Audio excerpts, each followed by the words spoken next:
Mass spectroscopy में next हमारे पास जो है टॉपिक वो आता है हमारे पास मैक्लेफर्टी रीअरेंजमेंट। मैक्लेफर्टी रीअरेंजमेंट के अंदर क्या होता है, it involves the migration of gamma hydrogen atom followed by cleavage of beta bond. इसके अंदर क्या होता है भाई, गामा हाइड्रोजन एटम का रीअरेंजमेंट होता है और उसके बाद बीटा बॉन्ड टूटता है हमारे पास। और जो हमारी रिएक्शन होती है वो किसके थ्रू जाती है, एक 6 मेंबर ट्रांजिशन स्टेट के थ्रू हमारी रिएक्शन प्रोसीड करती है। फॉर एग्जांपल तो मतलब क्या कंडीशन हो गई, हमारे पास गामा हाइड्रोजन एटम होना उस एटम के पास ज़रूरी है।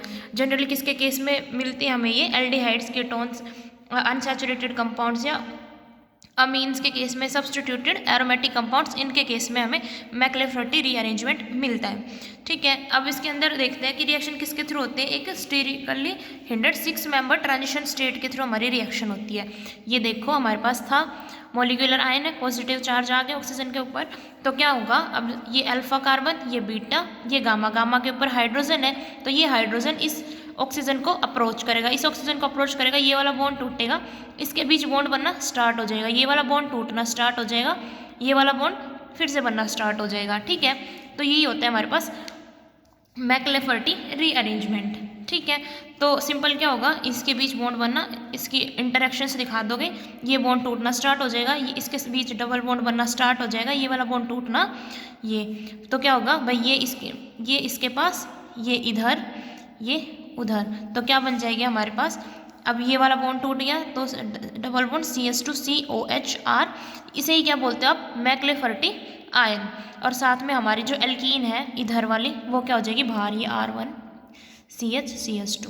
ठीक है, ये होता है हमारा सिंपल मैक्लेफर्टी रीअरेंजमेंट। कुछ भी नहीं करना, क्या करना है, गामा हाइड्रोजन का रीअरेंजमेंट करवाना है या फिर माइग्रेशन करवाना है, और क्या तोड़ना है, बीटा बॉन्ड को तोड़ना है। तो हमारे पास बहुत सारे ऑर्गेनिक कंपाउंड्स होते हैं, जैसे ketones, amines, alcohols, asters, acids, जिसके पास क्या होता है, गामा हाइड्रोजन एटम होता है, वो क्या बनाते हैं भाई, मैक्लेफर्टी रीअरेंजमेंट आयंस बनाते हैं। अब ये देखो ब्यूटेनल का केस लेके हम देखते हैं कि हमारे पास ब्यूटेनल है, वही रिएक्शन, ये इसके पास, ये इधर, किस में टूटेगा, इन दोनों में टूट जाएगा। ये हमारा क्या है, मैक्लेफर्टी आयन, इसके मास और चार्ज का रेशो कितना आएगा 44, और साथ में क्या निकलता है, एक न्यूट्रल मॉलिक्यूल, इथीन एक न्यूट्रल मॉलिक्यूल है, वो हमारा निकल जाएगा। ठीक है, और ये हमें हमारा नया फ्रेगमेंट मिल जाएगा। ठीक है, तो ये थी हमारे पास सिंपल मैक्लेफर्टी रीअरेंजमेंट। तो भाई हमारे पास बहुत सारे ऑर्गेनिक कंपाउंड्स होते हैं, जैसे ketones, amines, alcohols, asters, acid, जिनके पास गामा हाइड्रोजन एटम होता है, वो क्या कर किसके क्या होता है उनके अंदर, मैक्लेफर्टी रीअरेंजमेंट उनके अंदर होता है। अब देखो ये एक और एग्जाम्पल दे रखा है, ये डबल बॉन्ड इधर एल्कीन्स के केस में भी मिलता है हमें, तो क्या होगा भाई, ये डबल बॉन्ड था वो इधर शिफ्ट हो जाएगा, ये उधर, ये हाइड्रोजन इसके पास, इथीन हमारा न्यूट्रल मॉलिक्यूल, और साथ में हमें हमारा फ्रेगमेंट आयन या MR आयन मिल जाते हैं, इसकी मास और चार्ज का रेशो मिलेगा 42। ठीक है, ये थी हमारे पास सिंपल मैक्लेफर्टी रीअरेंजमेंट। उसके बाद अगर हम देखते हैं कि बहुत सारे कंपाउंड्स के अंदर क्या होता है, बहुत सारे कीटोन्स के केस में क्या होता है, डबल मैक्लेफर्टी रीअरेंजमेंट भी मिलता है। ठीक है, और कैसे मिलता है, इस मैकेनिज्म में क्या होता है कि पहले तो सिंपल हमारा मैक्लेफर्टी रीअरेंजमेंट होगा, फर्स्ट स्टेप में सिंपल मैक्लेफर्टी रीअरेंजमेंट हो जाएगा। उसके बाद क्या होता है भाई, कीटोनाइजेशन होता है, इंटरमीडिएट इनोल आयन जो बनता है उसमें कीटोनाइजेशन होता है, किसके थ्रू, हाइड्रोजन ट्रांसफर के थ्रू। और जो हमारा लास्ट स्टेप होता है उसमें क्या होता है, हाइड्रोजन ट्रांसफर होते हैं इनोलिक ऑक्सीजन के थ्रू, और फिर से हमारे पास मैक्लेफर्टी रीअरेंजमेंट होता है। फॉर एग्जाम्पल हमारे पास ये है, एग्जाम्पल लिया हमने 4 हेप्टेनोन, ये रहा हमारे पास 4 हेप्टेनोन।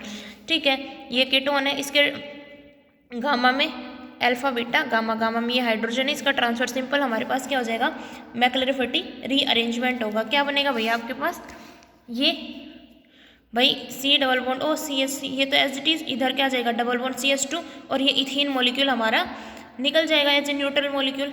लेकिन हम अब क्या बना, जो हमारा MR आयन बना, ये किसकी फॉर्म में, इन और ऑल की फॉर्म में, इनोल फॉर्म में है, तो क्या करवाना है इसका कीटोनाइजेशन, मतलब टोटोमराइज करवाना है, कीटो फॉर्म में इसे चेंज करा दो, क्या बन जाएगा CH3, और इधर क्या हो जाएगा C double bond O positive, CH2 अब इधर देखो अल्फा बीटा गामा, गामा के पास फिर से हाइड्रोजन है, तो फिर से दोबारा से हमारे पास मैक्लेफर्टी रीअरेंजमेंट हो जाएगा, फिर से ये हाइड्रोजन इसके ऊपर, ये इधर, ये वाला बॉन्ड टूट जाएगा, और क्या बनेगा भाई हमारे पास, ये जो सेकंड MR है ये हमारे पास ऑब्टेन हो जाएगा और साथ में इसमें भी हमारी इथीन मॉलिक्यूल निकल जाएगी। तो ये होता है हमारे पास मैक्लेरिफिटी रीअरेंजमेंट। इसके अंदर क्या करना है, सिंपल आपने गामा हाइड्रोजन का माइग्रेशन करवाना है और बीटा बॉन्ड का क्लीवेज। ठीक है, नेक्स्ट हमारे पास टॉपिक आता है मेटास्टेबल आयंस और मेटास्टेबल पीक। तो मेटास्टेबल आयंस को हम इजीली मास स्पेक्ट्रम के अंदर डिटरमाइन कर सकते हैं। इनकी कुछ कैरेक्टरिस्टिक्स होती है। First, they do not necessarily occurs at integral ME value, मतलब इंटीग्रल एमई वैल्यू के ऊपर ये हो ऐसा नेसेसरी नहीं होता। सेकंड जो पॉइंट होता है इसके अंदर, these are much broader than normal peaks. तो हमारी नॉर्मल पीक से ही हमारी पीक्स ज़्यादा ब्रॉडर मिलती है। उसके बाद नेक्स्ट हमारे पास पॉइंट आता है कि they have relatively low abundance. इनकी जो अबंडेंस होती है वो रिलेटिवली, मतलब बाकी पीक्स के अकॉर्डिंग रिलेटिव में इनकी जो अबंडेंस होती है वो लो होती है, लेस इंटेंस पीक मिलती है। उसके बाद आता है हमारे पास point formation of metastable ion. ठीक है, तो आप देखते हो कि हमारे पास मान लो कोई आप लेके चले हो पेरेंट आयन या मोलिकुलर आयन है हमारे पास M1 पॉजिटिव का, ये किसके अंदर टूटता है हमारे पास M1 पॉजिटिव, मतलब ये हमारे पास हो गया मान लो पेरेंट आयन या मोलिकुलर आयन और किसके अंदर टूट गया, ये फ्रेगमेंट हो गया और डॉटर आयन के अंदर टूट गया, फ्रेगमेंट हो गया। ऐसे ही होता है हमारे मास स्पेक्ट्रम के अंदर। अरे ऐसे ही लेके चलते हो।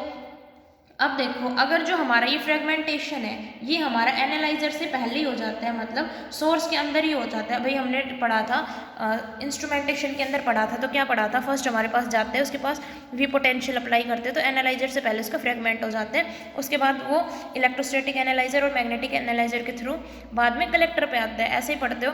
अगर हमारे पास ये पहले ही हो जाता है तो ये क्या करता है, यहाँ पे फ्रेगमेंट हो गया, तो जो आपका डॉटर आयन है वो इस पूरे पाथ को फॉलो करेगा। भाई ऐसा ही होगा। उसके बाद अगर जो हमारा ट्रांजिशन हो रहा है पेरेंट आयन से डॉटर आयन का, वो कहाँ हो, जहाँ सोर्स के बाद में हो, मतलब इधर से कलेक्टर पे कलेक्ट होता है हमारे पास, तो यहाँ ना होके कहीं इधर बीच में हो, इस कलेक्टर से पहले हो जाए, और यहाँ ना होके अगर बीच में हो तो जो डॉटर आयन है उसे क्या बोलते हो आप, मेटास्टेबल आयन। फिर से सुन लो क्या होता है हमारे पास मेटास्टेबल आयन। अगर हमारे पास फ्रेगमेंट कर रहे थे हम, जो फ्रेगमेंटेशन प्रोसेस है वो हमारी सोर्स के अंदर ना होके या एनालाइजर के बाद हो, एनालाइजर के बाद हो और कलेक्टर से पहले हो, तो उस टाइप के आयंस को क्या बोलते हो आप, मेटास्टेबल आयन। अब हम क्या हमने जो इंस्ट्रूमेंटेशन में उसमें देखा था कि हम क्या यूज़ करते हैं, डबल फोकसिंग मास स्पेक्ट्रोफोटोमीटर यूज़ करते हैं। डबल फोकसिंग मास स्पेक्ट्रोफोटोमीटर के अंदर हमारे पास दो फील्ड फ्री रीजन होते हैं, एक तो ये रहा, सेकंड वो रहा। तो एक फर्स्ट जो फील्ड फ्री, और इन रीजन्स को क्या बोलते हैं भाई आप, ड्रिफ्ट रीजन्स भी बोलते हो। अब आयंस इन रीजन से पास करते हैं एक्सेलरेशन के बाद। जो फर्स्ट फील्ड फ्री रीजन होता है वो किसके बीच होता है हमारे पास, इलेक्ट्रोस्टैटिक एनालाइजर से पहले होता है, और एक जो सेकंड फील्ड फ्री रीजन है वो कहाँ पे मिलेगा आपको, इलेक्ट्रोस्टैटिक एनालाइजर और मैग्नेटिक एनालाइजर के बीच में मिलता है। ठीक है, तो कोई भी आयन है जिसके ऊपर चार्ज मान लो E है, उसको आपने एक्सेलरेट किया है किस पोटेंशियल से, V पोटेंशियल से। कितना चार्ज है भाई हमारे पास आयन के ऊपर, E चार्ज है, और E चार्ज है, और आपने एक V पोटेंशियल से उसको क्या किया है, एक्सेलरेट किया है, तो उसकी काइनेटिक एनर्जी कितनी हो जाएगी, उसकी काइनेटिक एनर्जी हो जाएगी E इंटू V। तो EV के साथ अब वो मूव करेगा। तो सारे आयंस जो कहाँ हो रहे थे भाई, हमारे A के ऊपर अराइव हो रहे थे, इस A के ऊपर अराइव हो रहे थे, उनकी क्या होगी, ट्रांसलेशनल एनर्जी होगी किसके इक्वल, EV के इक्वल। ठीक है, और जो ये एनर्जी है ये किसके इंडिपेंडेंट होगी, उनके मास के इंडिपेंडेंट होगी। मतलब यहाँ इसके ऊपर जो भी फ्रेगमेंट आयंस आएंगे, चाहे उनका मोलिकुलर मास कुछ भी हो, उन सब की जो काइनेटिक एनर्जी है वो, या फिर ट्रांसलेशनल एनर्जी हो, किसके इक्वल होगी, EV के इक्वल। अब हमने मान के चल रहे हैं कि हमारे पास जो M1 से M पॉजिटिव, M1 से M1 में टूट रहा है, मतलब डॉटर आयन से पेरेंट आयन के अंदर टूट रहा है, वो किसके अंदर टूट रहा है भाई, सेकंड फील्ड रीजन के अंदर। तो जो हमारा डॉटर आयन है उसकी जो काइनेटिक एनर्जी होती है वो किसके इक्वल हो जाएगी, M2 अपॉन M1। क्या बता रही हूँ मैं, हम मान रहे हैं कि हमारे पास जो फ्रेगमेंटेशन प्रोसेस हो रही है ये मोलिकुलर आयन से यहाँ तक, ये कहाँ पे हो रही है, सेकंड फील्ड रीजन के अंदर। तो इसकी जो काइनेटिक एनर्जी है वो किसके इक्वल हो जाएगी, M2 अपॉन M1 EV। और जो हमारा न्यूट्रल पार्टिकल है, मान लो आप करवाते हो इसका रीअरेंजमेंट, तो एक तो आपका मोलिकुलर आयन था, उसमें से क्या हुआ, आपका न्यूट्रल आयन M1 निकला, वो भी तो निकलेगा। जो न्यूट्रल मोलिक्यूल है उसकी काइनेटिक एनर्जी किसके इक्वल हो जाएगी भाई, जैसे ये m2 अपॉन m1 होगी तो क्या हो जाएगी, अब जो न्यूट्रल आयन है उसका मास कितना होगा, m1 minus m1 upon m1, ये पेरेंट आयन, ये डॉटर आयन EV, इतनी हो जाएगी। ठीक है, तो जो न्यूट्रल पार्टिकल, और फिर हमें ये बात भी पता है कि न्यूट्रल पार्टिकल हमारा मास स्पेक्ट्रोमीटर डिटरमाइन नहीं करता, तो हम सिर्फ जो चार्ज डॉटर आयन है उसी को रीड करेंगे। ठीक है, और अगर आपसे पूछा जाए, अगर अब आपसे मेटास्टेबल आयन के बारे में पूछा जाए तो क्या कहोगे कि देखो हमने अभी देख लिया कि इसका जो मास है वो डिक्रीज हो गया, तो अब इसका मास डिक्रीज होने की वजह से ये जो काइनेटिक एनर्जी है वो भी कम प्रोसेस होगी। भाई जो डॉटर आयन है, जो सेकंड फील्ड रीजन के अंदर हमारा डॉटर आयन आएगा, उसकी काइनेटिक एनर्जी कैसी होगी, वो नॉर्मल से कैसी होगी, कम होगी। और अगर इसकी नॉर्मल से कम होगी तो इसका जो पीक है डॉटर आयन की वो भी नॉर्मल पोजीशन के ऊपर हमें नहीं दिखाई देगी, वो उसके आगे या पीछे दिखाई देगी। अब हमें देखनी है कि जो मेटल स्टेबल आयन है उसकी पीक हमें किस मास चार्ज रेशियो पे दिखाई देगी। तो वो कैसे निकालते हो, मेटल स्टेबल आयन पीक को इस फॉर्मूला से निकालते हो। ये क्या आपके डॉटर आयन है, उसके जो मास है उसका square upon mass of parent है। ठीक है, तो ये होता है आपके पास formula for metal stable ion peak. अब इसको एग्जाम्पल से समझते हैं। भाई कोई भी एग्जाम्पल ले लो, मान लो हमने ले लिया एनिलीन।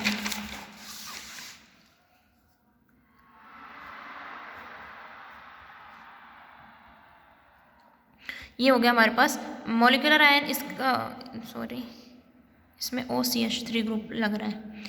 ठीक है, इसका जो मास चार्ज रेशियो कितना होगा, 123। अब इसमें से क्या माइनस कर दिया हमने, माइनस CH3 माइनस करने के बाद फ्रेगमेंटेशन के बाद क्या मिलेगा भाई हमें, डबल बॉन्ड NH2 पॉजिटिव। ये फ्रेगमेंटेशन कैसे होगा वो मैं बाद में बताऊंगी, लेकिन ये मान लो इस तरीके से हो गया, क्या मिला, M1 पॉजिटिव। इसका कितना हो गया, 108। तो अब हमें अगर मेटास्टेबल पीक की वो देखनी है, पोजीशन देखनी है, तो कैसे निकालोगे, M star is equal to M1 square upon M1। तो इसके कितना है, 108, तो 108 इंटू 108 और डिवाइडेड बाई इसका 123, तो कितना आएगा, 94.8। तो जो मेटास्टेबल आयन पीक है वो कहाँ पे दिखाई देगी हमें, 94.8 के ऊपर दिखाई देगी, मतलब इसके पीछे दिखाई देगी, और इसे क्या बोलते हैं, उसकी मेटास्टेबल आयन पीक। ठीक है, अगर आपसे पूछी जाए इंपॉर्टेंस क्या होती है मेटास्टेबल पीक्स की, तो जो मेटास्टेबल पीक्स होती हैं उनका स्ट्रक्चर इल्यूसिडेशन के अंदर बहुत ही ज़्यादा कंट्रीब्यूशन होता है। ठीक है, ये हमें उसका वेट डिटरमाइन करने में बहुत हेल्पफुल होती है।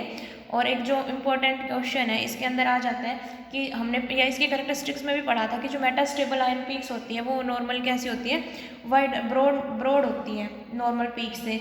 तो उसका रीजन क्या है ब्रॉडनिंग का, ये होता है कि due to the possibility, it is due to the possibility that some of excitation energy leading to bond capture may be converted into additional kinetic energy. क्या होता है भाई कि जो एक्साइटेशन एनर्जी होती है जो बॉन्ड कैप्चर में को लीड कर रही है, वो किसके अंदर कन्वर्ट हो जाए, हमारी एडिशनल काइनेटिक एनर्जी के अंदर कन्वर्ट हो जाए। इससे इसकी वजह से जो पीक्स होती है वो हमें क्या मिलती है, थोड़ी सी ब्रॉड मिलती है।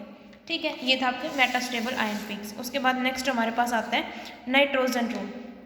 नाइट्रोजन रूल किसके लिए होता है भाई, जो बहुत सारी पीक्स होती है वो मतलब मास स्पेक्ट्रम से हमें क्या मिलता है, हमें मास स्पेक्ट्रम से किसी का मॉलिक्यूलर मास डिटरमाइन करते हो, तो इसके अंदर नाइट्रोजन रूल क्या होता है, हमारे लिए हेल्पफुल होता है मास डिटरमाइन करने में। नाइट्रोजन रूल क्या होता है, या फिर क्या कहता है कि a molecule of even number molecular mass contain no nitrogen atom और even number of nitrogen atom and an odd number molecular mass requires an odd number of nitrogen atom. ये क्या कहता है कि हमारे पास किसी का मोलिकुलर मास दे रखा है, और अगर वो मोलिकुलर मास कैसे है, हमारे पास इवन नंबर है, तो मतलब या तो उसके अंदर कोई भी नाइट्रोजन एटम नहीं है, या फिर जो नाइट्रोजन एटम है उसके नंबर कैसे है हमारे पास इवन। उसके अलावा जो हमारे पास ओड नंबर मोलिकुलर मास है, ओड नंबर मोलिकुलर मास हमें क्या बताता है कि हमारे पास नाइट्रोजन एटम कितनी है, ओड नंबर में है। मतलब अगर इवन मोलिकुलर मास है तो या तो 0 या फिर 2, 4, 6 इस टाइप से नाइट्रोजन एटम है, और अगर ओड मोलिकुलर मास है तो क्या है भाई इसके पास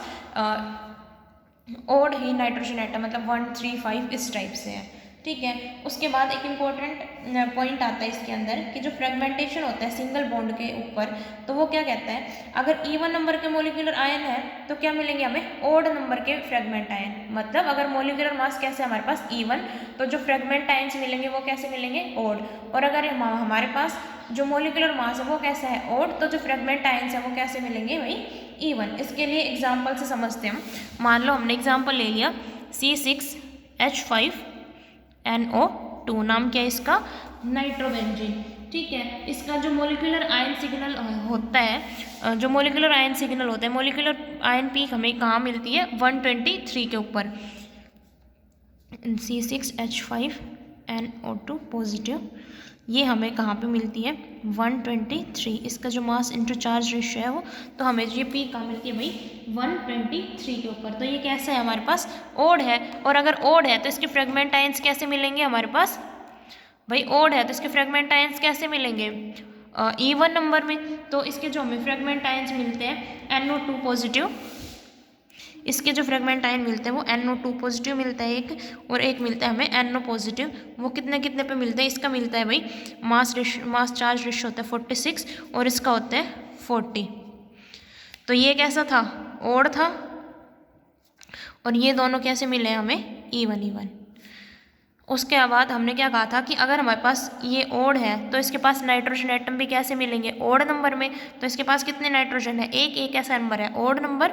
तो ये हमारा नाइट्रोजन रूल यही बताता है कि अगर हमें मोलिकुलर मास के बारे में पता चल जाए और उसमें हमें पता चले कि नाइट्रोजन है कितनी है, तो उसके लिए क्या देखोगे कि अगर ओड है तो odd number of nitrogen atom, और अगर इवन है तो even number of nitrogen atom. उसके अलावा फ्रेगमेंट आयन्स, अगर हमारे पास मोलिकुलर मास मोलिकुलर आयन का कैसा है, ओड नंबर है, तो जो हमारे पास फ्रेगमेंट आयन्स है उनका कैसा मिलेगा, इवन। ये था हमारे पास simple nitrogen rule. Next class में पढ़ेंगे हम इनका क्लीवेज ऑफ मतलब फॉर्मेशन ऑफ फ्रेगमेंट आयन्स।